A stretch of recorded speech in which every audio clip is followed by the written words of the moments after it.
অর্থাৎ পুলিশ বলতে চাইলো, এসডিপিও বলতে চাইলেন যে একজন গেলেও শুভেন্দু অধিকারীও যদি যান তাহলে সেখানে গ্যাদারিং হবে, সেখানে 144 ধারা ভঙ্গ হবে।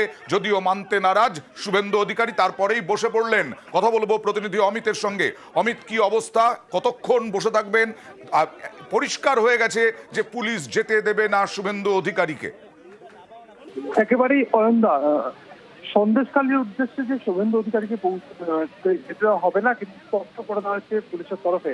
এবং যখন সরবেরিয়া ধামাখালী রাজ্য সড়কের রামপুর নস্কর পাড়ার কাছে এসে থামে, এখানে পুলিশের তরফে এসডিপিও মিনাখা তিনি গিয়ে কথা বলেন শুভেন্দু অধিকারীর সঙ্গে এবং বিরোধী দলনেতা তাকে স্পষ্ট করে দেওয়া হয় যে 7টি গ্রাম পঞ্চায়েতের সেন্সিটিভ যে 19টি জোন রয়েছে সেখানে এই মুহূর্তে 144 ধারা জারি রয়েছে এবং তিনি যদি অর্থাৎ শুভেন্দু অধিকারী যদি সন্দেশখালীর উদ্দেশ্যে যান তাহলে আবারও ল অ্যান্ড অর্ডার সিচুয়েশন তৈরি হতে পারে এবং তিনি সেখানে গেলে গ্রামবাসীরা বেরিয়ে আসবেন, তার থেকে কিন্তু আইন শৃঙ্খলা ভঙ্গ হতে পারে, এমনটাই কিন্তু আশঙ্কার কথা প্রকাশ করেন এসডিপিও মিনাখা। এরপরই কার্যত শুভেন্দু অধিকারী জানান যে তিনি এবং তার সঙ্গে 4 জন বিধায়ক আছেন, অর্থাৎ তারা আইন মেনে সেখানে যেতে চাইছেন। তারপরেও তাকে স্পষ্ট করে দেওয়া হয় যে কোনোভাবে তাকে যেতে দেওয়া হবে না। এরপর তিনি স্পষ্টত বলেন যে তিনি এই বিষয়টি নিয়ে পুলিশের এই অ্যাগ্রেসিভ মনোভাব নিয়ে তিনি কিন্তু কলকাতা হাইকোর্টে দ্বারস্থ হবেন দ্বারস্থ হবেন এবং যে পুরো বিষয় তাকে কিভাবে আটকে দেওয়া হলো, তাকে তিনি আইন মেনে যেতে চেয়েছিলেন তাকে যেতে দেওয়া হলো না, এই বিষয়টি কিন্তু তিনি কলকাতা হাইকোর্টকে জানাবেন। এমনটা কিন্তু কি বললেন শুভেন্দু অধিকারী যে হাইকোর্টের দ্বারস্থ হবেন? এর আগেও একটা শতপ্রণোদিত মামলা হয়েছিল, আজকে কি বললেন শুভেন্দু অধিকারী দেখুন। বলছে আপনি 144 ভাঙছেন না, 144 ভাঙছেন না, আপনি গেলে এত লোক গ্রামের বেরিয়ে পড়বে। এরা সত্যি কথা বলে ফেলেছে। বলছে রাজ্যপাল থেকে এসসি কমিশন সব রেকর্ড ভেঙে যাবে, আপনি মাস লিডার, আপনাকে আমরা এলাকা খেলা কিভাবে হবে সে এখানকার মহিলারা জানে, দলিতরা জানে। অর্থাৎ শুভেন্দু অধিকারী এখন অবস্থানে বসেছেন। শুভেন্দু অধিকারী অবস্থানে এখন নস্কর পাড়া, যে নস্কর পাড়া হচ্ছে ব্যারিকেড, প্রথম ব্যারিকেড হচ্ছে এই নস্কর পাড়ায়। চলে যাব অভিজিতের কাছে, আমাদের আরেক প্রতিনিধি। অভিজিৎ, এখন কি অবস্থা এবং বিজেপি কর্মী সমর্থক তারাও কি জড়ো হয়েছেন? 4 জন বিধায়ক তো গেছেন শুভেন্দু সহ, তাছাড়াও আর কেউ আছে?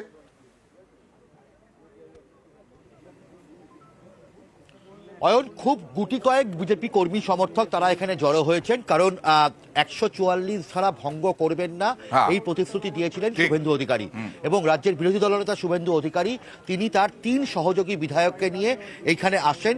প্রথম বাসন্তী এক্সপ্রেসওয়ে ঢোকার মুখে, সায়েন্স সিটি থেকে বাসন্তী এক্সপ্রেসওয়ে ঢোকার মুখে সেখানে পুলিশ ব্যারিকেড করে আটকায় এবং পরবর্তীকালে সেখানে পুলিশ বাস চেক করে, তারা একদম পরিদর্শন করেন। যখন দেখেন যে মোট 4 জন আছেন তখন তাদেরকে ছেড়ে দেওয়া হয় এবং তারপরেই যে আটকানো হলো যে সায়েন্স সিটির কাছে, সেই ছবিটা আগে একটু দেখাই।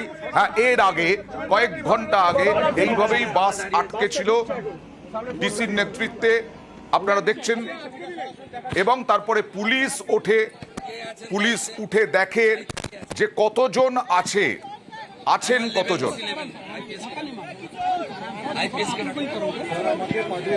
আইপিএস কে ডাকুন, আইপিএস কে ডাকুন, আইপিএস আপনার লেভেল আমার লেভেল 4 জনই তো আছি, আপনি দেখে যান। সাংবাদিক তো আমি মিডিয়াকে আপনি বলুন, আমি কেন বেরোতে বলুন? আমি শঙ্কর ঘোষ, তাপসী মন্ডল, চন্দনা বাউরি, 4 MLA আমরা আছি। অর্থাৎ প্রথমে যে বাধাটায় যে পুলিশ গেলেন, পুলিশের এক অফিসার গেলেন এবং তারপরে তিনি দেখালেন, দেখুন 4 জনই আছেন। বাইরে পুলিশ কর্তাদের দেখালেন 4 জনই আছেন। আর এরপরে ব্যারিকেড খুলে দেওয়া হলো, ব্যারিকেড সরিয়ে দেওয়া হলো। তারপরে বাস রওনা দিল নস্কর পাড়ার দিকে। এবার অভিজিতের কাছে যাব। হ্যাঁ অভিজিৎ, একেবারেই তিনি বলেছেন যে আক্রমণাত্মক হবেন না, তিনি 144 ধারা ভাঙবেন না। এই মুহূর্তে তাহলে কি পরিকল্পনা রয়েছে, কতক্ষণ অবস্থান?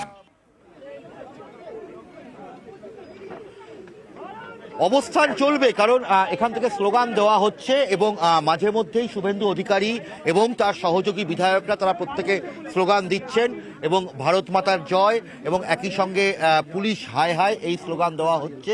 এবং যেটা দেখা যাচ্ছে যে শুভেন্দু অধিকারীকে যে মেজাজে দেখা যায় তিনি কিন্তু অনেকটাই বলা যেতে পারে যে অত্যন্ত ধীর স্থিরভাবে কথা বলছেন, কোনো রকম উত্তেজনা করছেন না।